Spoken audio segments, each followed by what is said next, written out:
दक्षिण मुंबईतील हुतात्मा चौक इथल्या मोफत वाहनतळावर अनधिकृतपणे शुल्क वसुली होत असल्याचा प्रकार उघडकीस आलाय। महापालिकेच्या गस्ती पथकाने तपासादरम्यान हा प्रकार उघड केलाय। या प्रकरणी महापालिका प्रशासनाने माता रमाबाई आंबेडकर मार्ग पोलीस ठाण्यात तक्रार दाखल केली आहे।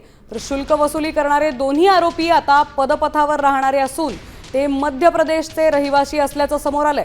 दरम्यान दक्षिण मुंबईतील काही वाहनतळांवर जास्त शुल्क वसुलीच्या तक्रारी वाढल्याने मुंबई महापालिकेने DN रोड आणि हुतात्मा चौक परिसरातील वाहनतळं आता तात्पुरतं मोफत उपलब्ध करून दिलंय।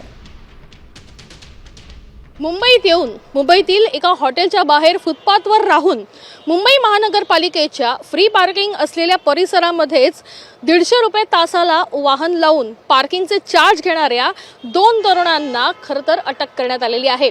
मी सध्या उभी आहे फोर्ट परिसरामध्ये आणि आपण बघतोय की फोर्ट परिसर म्हणजेच अगदी रेलचेल असलेला परिसर आहे। हुतात्मा चौकचा हा परिसर आहे। खास करून मोठ्या प्रमाणात कार्यालय त्याचप्रमाणे कोर्ट या परिसरामध्ये असल्यामुळे येथे येणाऱ्या लोकांची संख्या देखील मोठ्या प्रमाणात असते आणि लोकांसमोर सगळ्यात मोठा प्रश्न असतो तो म्हणजे पार्किंगचा आणि त्यासाठीच या ठिकाणी मुंबई महानगरपालिकेच्या वतीने फ्री पार्किंग सुरू करण्यात आलेली आहे।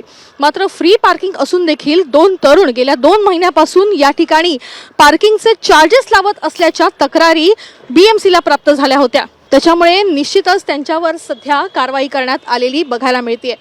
कॅमेरा पर्सन विक्रम सवैदेही काणेकर, साम TV न्यूज, मुंबई।